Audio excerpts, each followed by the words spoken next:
아니, AS가 한 달 걸린다고요? 그럼 장사는 어떻게 해요?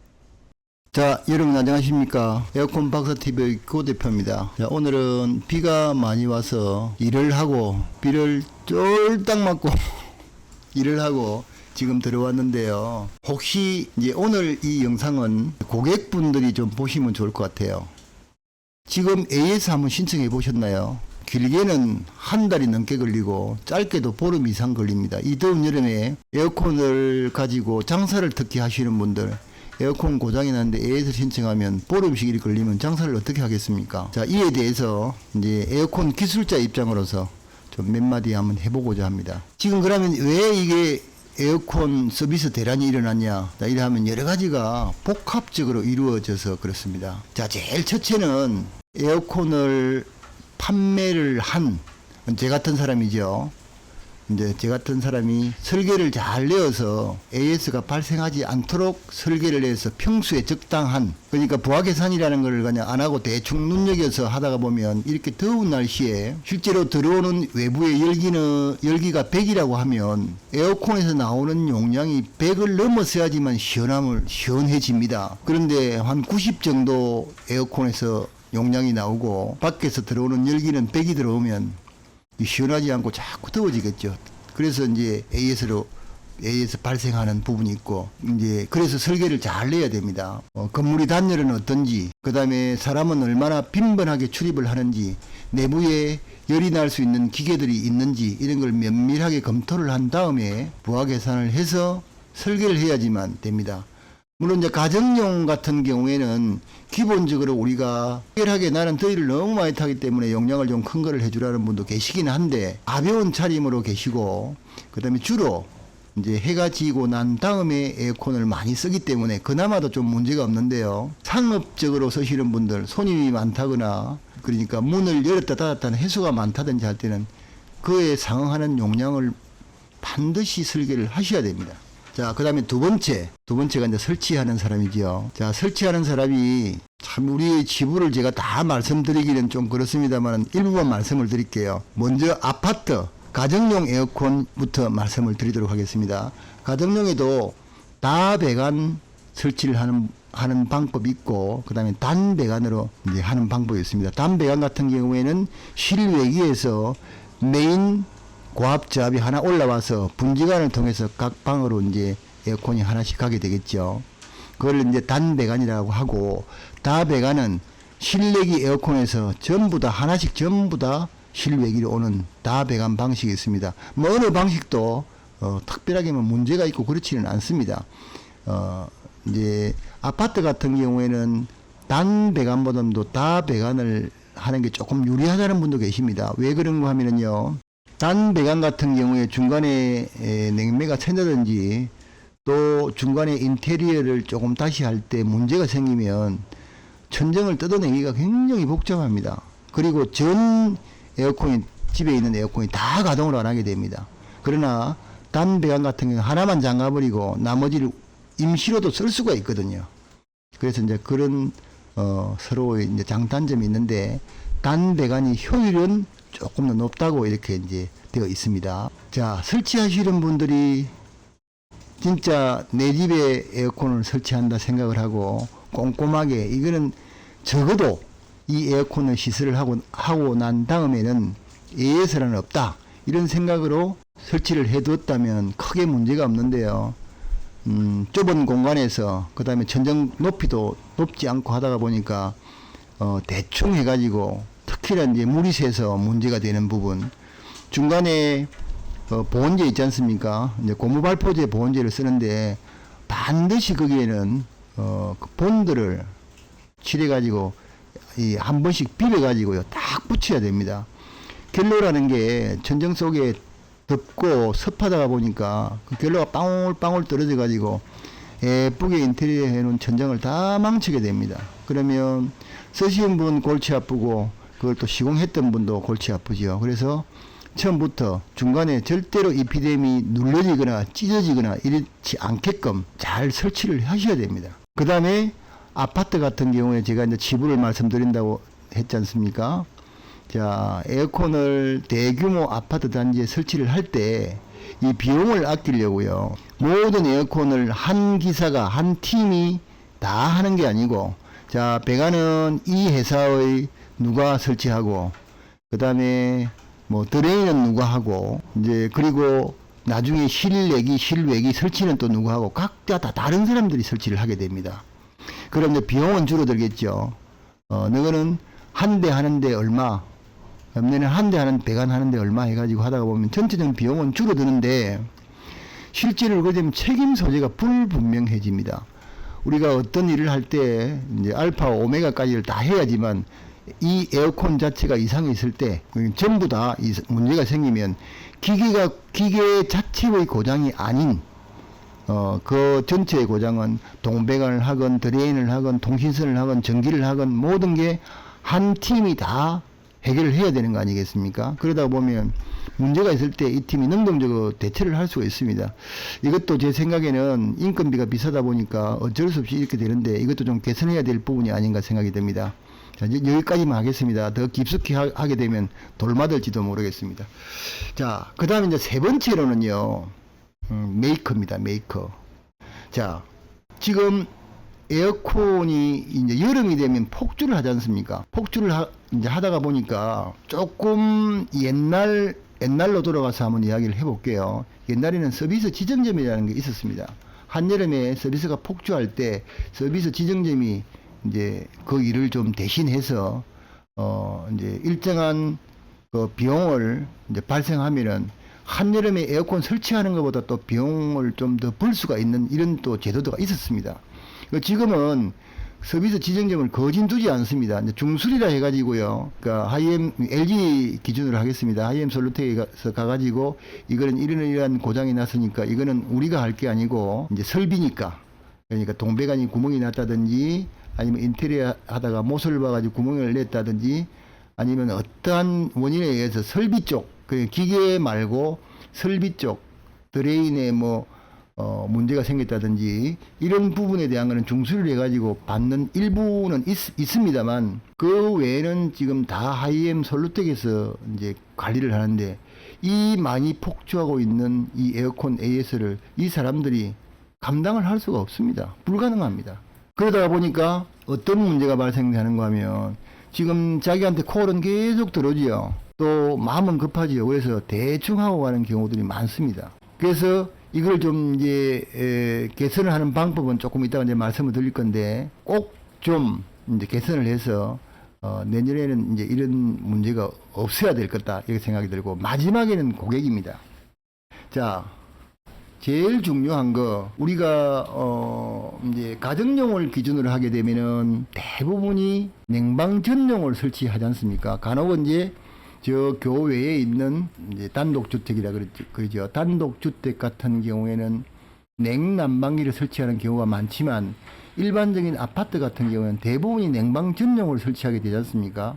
그런데 이거를 한 4월이나 중간기라 그러거든요. 중간기. 4월달 같으면 냉방도 필요 없고 난방도 필요 없고 그럴 때 미리 한번 실험을 하십시오. 일단 실내 온도가 18도 이상이 되면 에어컨이 가동을 합니다. 그래서 만일에 우리 집에 뭐 5대가 설치가 되어 있다 그러면 에어컨을 가동을 시켜보고 이상이 있는지 없는지 에러가 뜨는 게 없는지 해가지고 미리 좀 이렇게 점검을 해서 그때 되면 AS가 많이 들어오지 않기 때문에 뭐 AS 신청하면 뭐 그 다음날 뭐 금방 와서 이렇게 해결이 가능하거든요.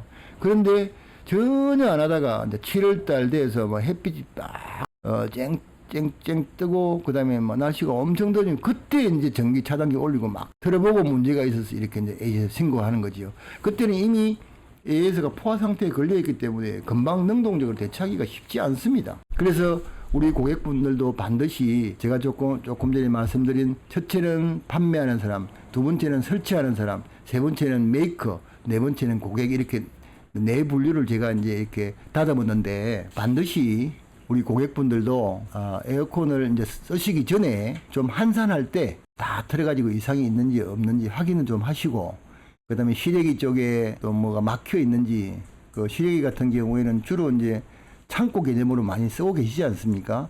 거기에 뒤에 혹시라도 바람이 원활하게 소통이 될 수 있게끔 공간이 확보가 되어 있는지 좀 확인을 하시고, 그리 하셔야 되고요. 그 다음에 또 고객분들께서 꼭 해주셔야 될 부분이 바로 세척입니다. 조금 전문적으로 말씀드리자면요, 우리가 실외기를 엉축기라고 하는데, 제가 조금 전에 말씀드린 대로 뜨거운 바람이 소통이 잘 될 수 있나, 뜨거운 바람을 밖으로 빼내는 게 아니고 핫가스, 뜨거운 가스를 이제 바람을 불어서 이렇게 식혀주게 되면 그게 이제 액으로 변합니다. 액. 순수한 액이 변해서 실내기로 가가지고 거기서 교축작용, 즉 쫙 품는 거 있죠.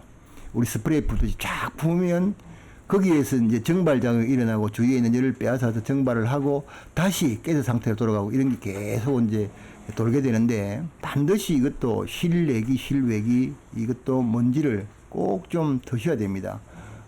주로 이제 가정용 같은 경우에는 1년에 한 번씩 하시면 좋겠지만 그럼 비용이 좀 부담스러우니까 한 2년 정도에 한 번씩 하시면 되고, 봄철에 웬만한 가정집에 그냥 뭐 조그마한 사다리만 하나 있으면요, 필터 정도는 이렇게 뜯어서 물에다 깨끗하게 씻어서 그다음에 그늘에 말려서 다시 끼면 되거든요. 그러면 에어컨은 깨끗해집니다. 자 그러면 해결책에 대해서 이제 말씀을 한번 드려볼게요. 해결책은 결국은 이제 메이커 측입니다. 메이커 측. 아까 전에 말씀드렸다시피 메이커 측에서 올해 같은 경우에 고객 연명인 것도 아니고 이거를 한 달 있다가 AS를 하면 여름 다 하고 나면 AS 해줄 겁니까? 안 되겠죠. 그래서 내년에는 전사 차원에서 반드시 이거를 어떤 방법으로든지, 지금 기술자들이 하이엠 솔리텍에만 있는 게 아니고 지금 에어컨에 종사하고 있으면서도 기술이 있는 분이 충분하게 있습니다. 이분들을 모집해서 일정한 교육을 시키고 그 다음에 부품을 불출할 수 있게끔 해서 이 여름에 많이 걸려오는 이 크레임을 갖다 빨리 해주는 게 이게 바로 대메이커에서 해줘야 될 일이 아니겠습니까? 뭐 LG나 삼성이나 똑같습니다. 지금 신고하면 최소가 보름입니다. 많게는 한 달 기다려야, 한 달. 제가 오늘도 큰 회사에 이제 갔었는데 요즘 전력이 모자라는지 갑자기 정전이 되었다가 전기가 막 두 번 왔다 갔다 하는 바람에 에어컨이 엉켰어요, 완전히. 그럼 중앙제어기까지 들어있고 18대가 물려있는데 엉켜가지고 제가 가가지고 전부 다시 다 이렇게 통신선하고 다 분리를 하고 중앙제어기 다 분리를 하고 나서 다시 이제 어드레스를 다 잡고 난 다음에 17대는 완성을 해줬고 한 대는 PCB가 나가버렸더라고요, 실내기에. 그렇게 해주고 오는데 비하고 바람하고 너무 많이 와가지고 오늘 완전히 그냥 비를 쫄딱 다 맞았습니다. 그래서 메이커 측에서 반드시 대책을 좀 세워야 되는데 이게 이제 맞물렸거든요. 왜 그런가 하면 지금 IM 솔루텍도 많은 인원들이 있기 때문에 주 52시간 근무고 토 일요일 날에는 또 이걸 또 일을 할 수가 없답니다, 구조가. 이러다가 보니까 사실상 뭐 예년에는 충분하게 일을 할 수 있는 그런 시간인데도 불구하고 지금은 할 수가 없죠. 주 50시간이 걸려서. 그러다 보니까 뭐 더 늘어나는 거죠. 그러면 결국은 우수한 인력들, 에어컨에 종사하고 있는 사람들을 발굴을 해서 이제 한여름에 이렇게 일이 많이 몰릴 때 적당하게 각 지역마다 분산을 시켜서 해주면 어떨까 하는 게 제 생각입니다. 옛날에 그리 했고, 그리고 큰 문제가 없었고, 그 다음에 이제 비용이나 이런 관계들도 정확하게 교육을 다 시켜서 하면 아무 문제 없거든요. 그리고 대행점이라고 또 고객한테 이야기를 하면 되고요. 왜 그런가 하면 지금은 우리가 AS, 그러니까 기계적인 이상이 있을 때를 이야기하는 겁니다. 에러 코드가 나오기 때문에 어떤 에러는 무엇이라고 명확하게 나와 있습니다. 그리고 옛날처럼 콘덴서 한 개에 저항 하나를 전부 떼서 붙이고 하는 게 아니고 지금은 PCB 아세이로 교체를 하기 때문에 진단만 내리게 되면요, 부품만 있으면 교체하면 간단히 금방 끝날 일입니다. 그래서 이 부분은 반드시 좀 메이커 측에서는 해주셔야 되고요. 그 다음에 이제 좀 이제 올라가면 거슬러 올라가면 처음에 판매 시점이 있을 때 문제될 부분들을 판매하는 사람들이 잘 해야 되고, 또 그리고요, 제가 이제 판매를 막 수십 년 동안 했지 않습니까? 해보니까 이것도 고객하고 문제들이 많습니다.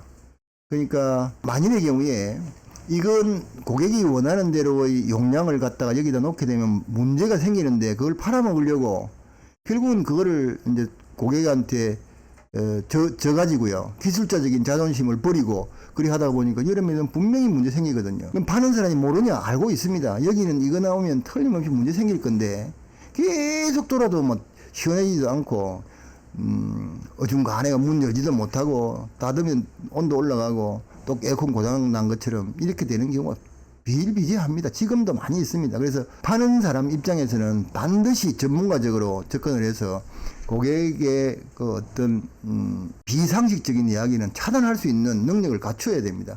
사장님, 이건 이렇게 해서 안 됩니다. 만일의 경우에 여기에서 외부에서 들어오는 열이 아까 전에 말씀드렸듯이 100인데 지금 에어컨에 나오는 이 냉기가 95라 그러면 이게 온도가 내려가겠습니까? 자꾸 뜨거운 바람이 더 생기지요. 그래서 문제가 발생되고 용량 부족으로 나오는 경우가 흔히 있습니다라고 이야기를 하고 여기는 내가 봤을 때 동향이고 동향이면 부하가 꽤 많습니다. 동향이고 유리창이 많이 달려 있고 그 다음에 뭐 옥상층이고 이런 여러 가지 설명을 해주면서 부하를 충분하게 잡아서 에어컨을 시설을 해야 되겠고 그 다음에 설치하시는 분도 그 다음에 내 에어컨이다 생각하고 나는 A에서 절대로 내는 하자 없다 하는 생각을 가지고 이렇게 해 주신다면 실제로요 이 여름에 이 더운 여름에 에어컨 때문에 스트레스 받는 일이 그렇지 않아도 뭐 경기도 없고 여러 가지 뭐 코로나 때문에 이 쌓였던 스트레스도 있는데 시원한 에어컨이라도 시원하게 돌아가 주시면 얼마나 좋습니까? 안 들어가서 스트레스 받고 에이드 신청하니까 한 달 걸린다 그러고 그럼 더 열받죠. 그 사명감을 가지고 이제 해야 될 게 아닌가 이렇게 생각이 듭니다. 현재로 제 같은 경우에는요 용량 부족 걸려가지고 크레인 걸린 건 한 번도 없습니다. 용량 부족. 저는 뭐 영업적인 우리가 보통 보면 에어컨을 팔 때 보면은요 진짜 장사의 개념으로 접근을 하는 거와 그 다음에 기술자적인 쪽으로 접근을 하는 게 두 가지가 있지 않습니까? 이게 잘 이렇게 매치가 돼야 됩니다. 근데 그거 하기가 쉽지를 않거든요. 조금 가게 되면 기술자적인 너무 입장으로 들어가게 되면 또 비용 관계나 또 소비자가 알고 있는 거하고 너무 괴리가 생기고 또 너무 장사 입장으로 하다가 보면 나중에 문제가 생기고 이런 것 때문에 상당히 좀 애로사항이 있다고 이렇게 판단이 들거든요. 그래서 오늘은 두서없이 여러 가지로 이제 말씀을 드렸는데 이 AS 대란을 내년에는 반드시 미리미리 차단하기 위해서 이 네 가지를 저는 앞에 두 가지만 하겠습니다. 앞에 두 가지는 제가 물건 팔고 설치하는 거에는 제가 책임지고 해줄 거고 그 다음에 뒤에 두 가지는 하나는 메이커 측 하나는 고객 측에서 이렇게 잘 하면 이렇게 AS 대란 없이 잘 이렇게 흘러가지 않을까 이런 생각이 듭니다. 자, 지금까지 두서 없었지만 에어컨 AS 대란을 없애기 위해서 제 나름대로의 그동안의 노하우를 말씀을 드렸습니다. 지금까지 에어컨 박사TV의 고대표였습니다. 감사합니다.